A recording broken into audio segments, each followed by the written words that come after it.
Hello everyone, I am Dr. Jyoti Verma. In this class, we will compare two drugs, Dexmedetomidine and Clonidine. For comparing two drugs, we use a format. The format I will just tell you, it is Kappa, Dorset and Dame. So each letter stands for a word. We will just brief you about the format and then we will start discussing the drugs. So C stands for chemical formula or class of drug. U is for uses. Then we have P. P is for preparation, any specific additives in the drug. Then we have A for mechanism of action, actions of the drug. D is for doses. O is onset of action, R is various routes of administration, S is for side effects, then we have E is for everything else, any special characteristic about the drug, then we have T is for toxicity and if any antidote is available for the drug, then we have distribution, absorption, metabolism and elimination of the drugs. So if you remember all these headings, then you can tell some things about the drug and it's better to answer in a formatted way and examiner will be happy that you are classifying each of the point. So we'll start. So dexmedetomidine, quite a difficult name for a first year to remember. Then we have clonidine. So chemical formula of dexmedetomidine is dexmedetomidine hydrochloride. It comes as 100 micrograms per ml. The ampules are of 1 ml as well as of 2 ml available in the market. It is S enantiomer of medetomidine and class of drug alpha 2 adrenoceptor agonist. The affinity for alpha 2 is to alpha 1 is 1600 is to 1. Comparing it with clonidine, clonidine has a chemical formula as clonidine hydrochloride.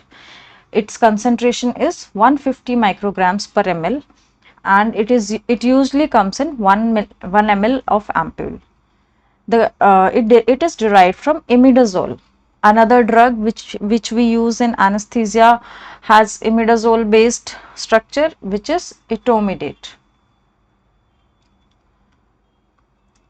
Clonidine is also alpha 2 adrenoreceptor agonist and the affinity of alpha 2 is to alpha 1 is 200 is to 1.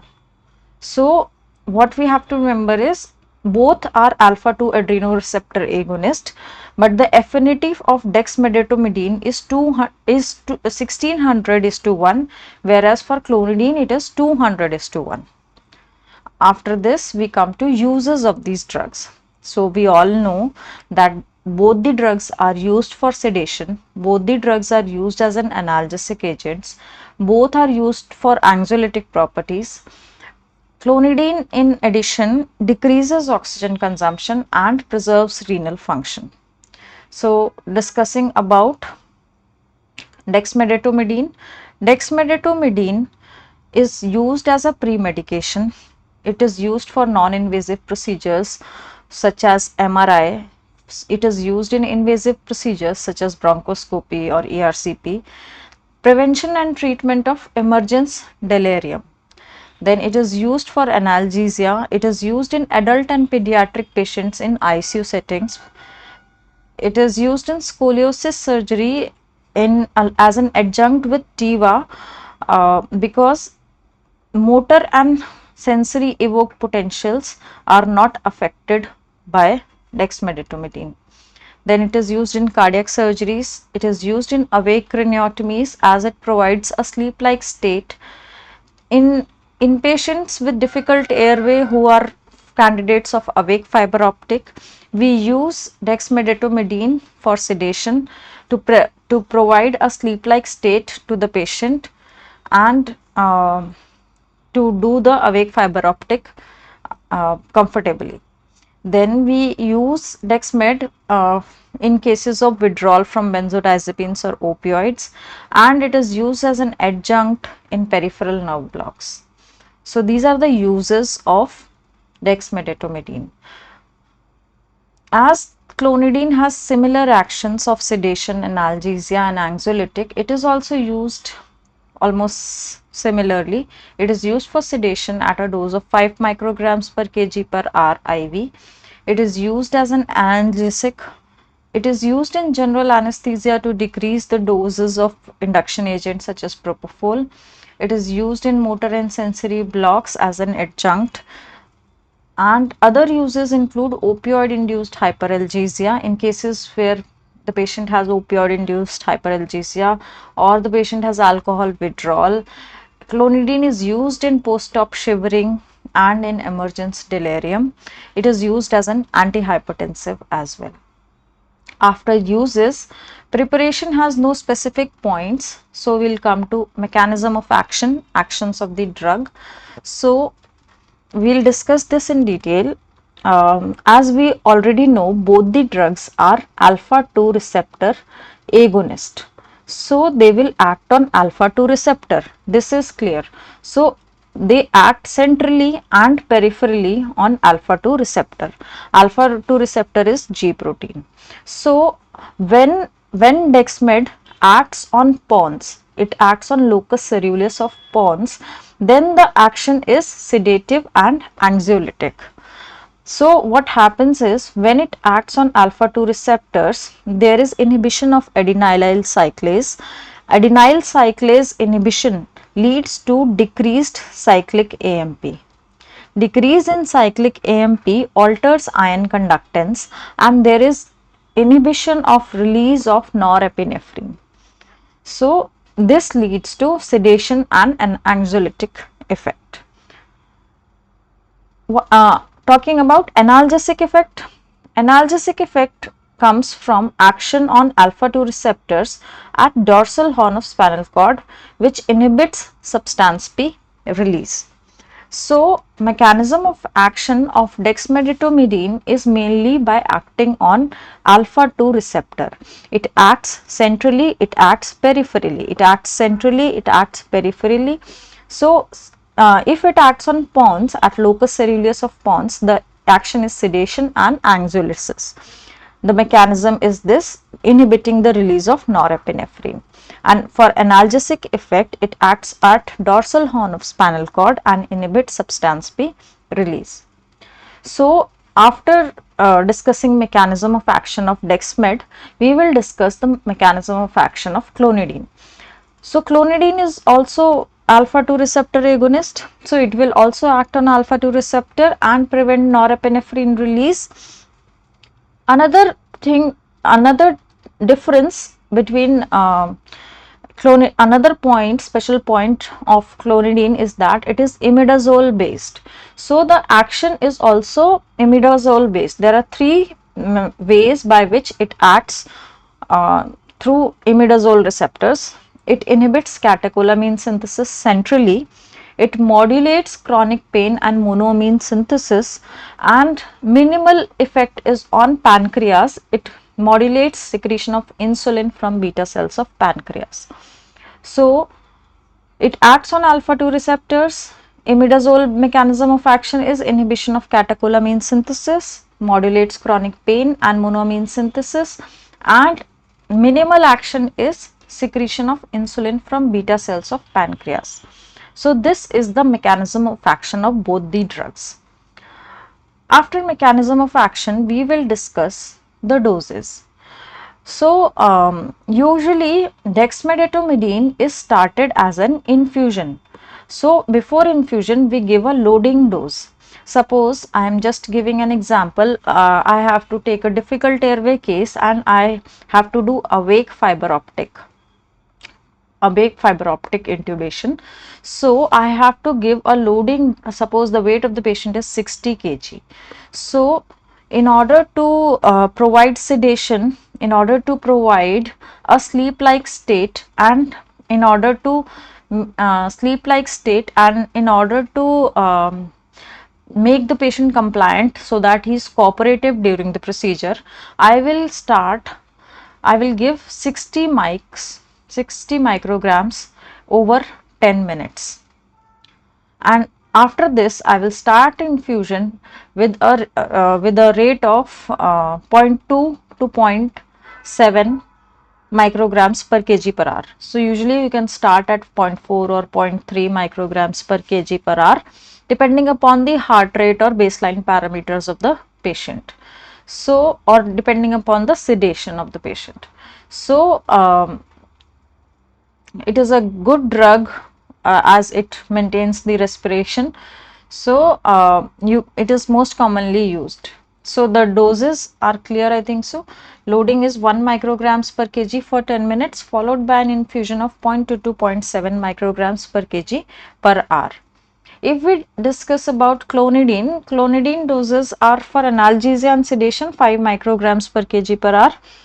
It is used as an adjunct, as we have already discussed. It is used as an adjunct to increase the duration of local anesthetic in intrathecal blocks. So we use 30 mics to 45 micrograms, and in nerve blocks we use 75 micrograms. It is used as an antihypertensive 75 to 150 micrograms up to 4 to 6 doses.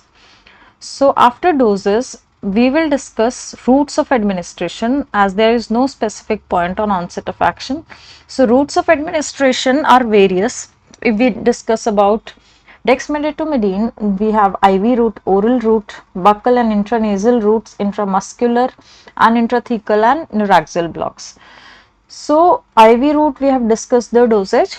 Loading is 1 micrograms per kg for 10 minutes, followed by 0.2 to 0.7 micrograms per kg per hour.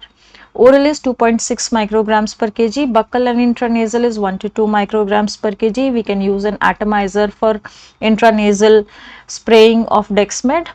It has a very good effect if used as a pre-medication. Then we have intramuscular doses 2.5 micrograms per kg.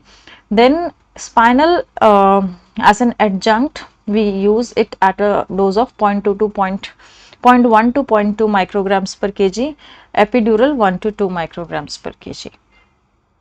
It has a very good effect intrathecally, prolongs the duration of neuraxial block in patients in whom we are not able to give GA, or we require anesthesia for a longer duration, especially in orthopedic surgeries, where we are not able to predict the duration of surgeries. Then side effects after uses. So dexmedetomidine causes bradycardia. There is initial hypertension followed by hypotension, so we have to keep this thing in mind. And if we talk about clonidine, clonidine has alpha 1 action. So because the affinity for alpha 2 is to alpha 1 is 200 is to 1, as compared to Dexmed, which is 1600 is to 1. So alpha 1 actions are also seen with clonidine, and there is vasoconstriction, there is increased SVR, and withdrawal leads to hypertension and tachycardia. Pardon me.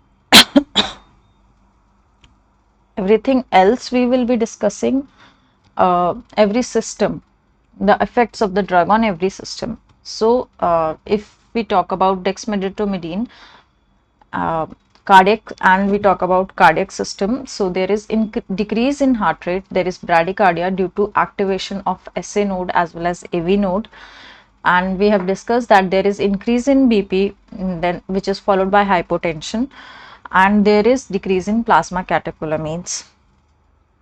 If we discuss effects of clonidine on cardiac system, there is decrease in heart rate, and which is centrally mediated. There is increase in BP, which is peripheral effects, and then it is followed by hypotension. Talking about effects of both the drugs on respiratory system, it is untouched. Airway patency is preserved. If we talk about CNS, so dexmedetomidine provides arousable sedation. No effect on ICP, no effect on CPP, no effect on motor and sensory evoked potentials. That is why used in scoliosis surgeries. So it is known as sleep-like state. So it's like patient is sleeping, and when you wake the patient up, the patient will be awake. So the best drug for an anesthetist. If we talk about effects of clonidine on CNS, there will be analgesic effects centrally and peripherally. Centrally, we have discussed like dorsal horn of spinal cord. It increases acetylcholine, it decreases substance speed, decreases glutamate. Then peripherally, there is blockage of C fibers. It interacts with inhibitory G proteins. So coming to next system, GI system. GI system, Dexmed provides faster emptying of the GI tract by decreasing the transit time, by decreasing the GI secretions, and clonidine also decreases GI secretions. The other effects of these drugs are dexmedetomidine decreases shivering, decreases vasoconstriction. There is decrease in non-shivering thermogenesis. So there is decrease in thermogenesis and it is not compensated by shivering, so we will not be able to know that the temperature is low. So if we are using Dexmed in pediatric patients where we need to put a temperature monitor, especially we have to put a temperature monitor in every patient usually, but in pediatric patient we have to keep it in mind that temperature monitoring is done when Dexmed is used. Then otherwise also temperature monitoring is standard monitoring we need to do. Then other effects are of clonidine are it does not have effect on steroidogenesis. On the contrary, etomidate is also derived from imidazole and it affects steroidogenesis, but clonidine has no effect on steroidogenesis. Toxicity of dexmedetomidine will lead to bradycardia, hypotension and oversedation. No doubt on this. Talking about distribution, uh, dexmedetomidine is 94% protein bound. Volume of distribution is 1.31 for 1.31 liters per kg for adult and 1.5 to 2.2 liters per kg for children. And if we talk about clonidine, clonidine is 20% protein bound. It is highly lipid soluble and crosses the blood-brain barrier, and the volume of distribution is 2 liters per kg. Then if we talk about absorption of the drug, the bioavailability of oral route is 16%, bioavailability of intranasal route is 65%, bioavailability of buccal route is 82%, and of IM and IV route is 100%. If we talk about clonidine, clonidine bioavailability is 70 to 80% orally. Talking about metabolism, liver metabolites liver metabolizes Dexmed into inactive metabolites, and there is decreased clearance of the drug in CLD patients. So we have to keep in mind if the patient if a CLD patient is going for anesthesia and we are using Dexmed, we have to keep the doses at a lower range. And talking about clonidine, 50% of the clonidine is metabolized by liver by cytochrome P50 and 50% is excreted unchanged in urine. Whereas there is also urinary elimination of the dexmedetomidine, and elimination half-life is 2 to 2.5 hours, whereas elimination half-life of clonidine is 12 to 16 hours. So this was all about both the drugs you need to know, and you can write it in exam. Thank you for your time.